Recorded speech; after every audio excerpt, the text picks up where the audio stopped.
ദൈവത്തെ ഓർത്തു വാഴ്ത്താൻ. യേശുവിന്റെ ഏറ്റവും പ്രിയമുള്ള കുഞ്ഞെ, കാടിന്റെ നടുവിൽ നിന്നും ഇന്നത്തെ ആമേനാവട്ടെ. 2 ദിനവൃത്താന്തം 32:5 സന്നാക്കരിവിനെ കുറിച്ചാണ്.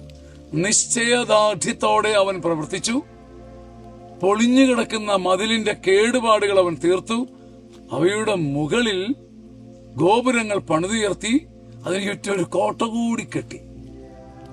ദൈവത്തിൽ ആശ്രയിക്കുന്ന മനുഷ്യൻ അവന്റെ ചുറ്റുമെല്ലാം പൊളിഞ്ഞു കിടക്കുമ്പോൾ പൊളിഞ്ഞു കിടക്കുന്ന മതിലിന്റെ കേടുപാടുകൾ തന്റെ നിശ്ചയദാർഢ്യം കൊണ്ട് തീർത്തിട്ട് അതിന്റെയും മുകളിൽ ഗോപുരങ്ങൾ പണിതിട്ട് വീണ്ടും പ്രതീക്ഷിക്കാൻ പറ്റാത്തൊരു കാര്യം, ഒരു കോട്ട കൂടി പണിതുയർത്തി. ആത്മബലവും പ്രത്യാശയും ദൈവത്തിൽ നിന്ന് കിട്ടുന്ന മനുഷ്യന് തകർച്ചയുടെ മുകളിൽ ഗോപുരങ്ങൾ പണിതുയർത്താൻ സാധിക്കും. വീണ്ടും ഒരു കോട്ട കൂടി കെട്ടാൻ കഴിയും. ഇങ്ങനെ കോട്ട കെട്ടുന്ന ഒളിഞ്ഞ മതിലുകൾക്ക് മേലെ ഗോപുരങ്ങൾ പണിതുയർത്തുന്ന നിശ്ചയദാർഢ്യവും ശക്തിയും യേശുവിൽ നിന്ന് പ്രാപിക്കണം. അവന്റെ ചെങ്കോലും വടിയും ആശ്വാസമായി ഭവിക്കട്ടെ. ആമേൻ. ഒളിഞ്ഞു കിടക്കുന്ന മതിലിന്റെ കേടു പാടുകൾ അവൻ തീർത്തു,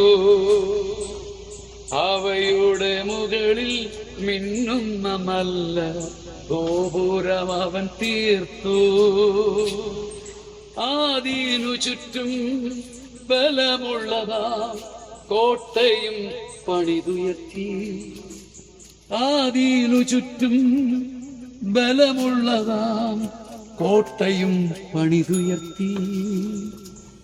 ആമേൻ. ആമേൻ.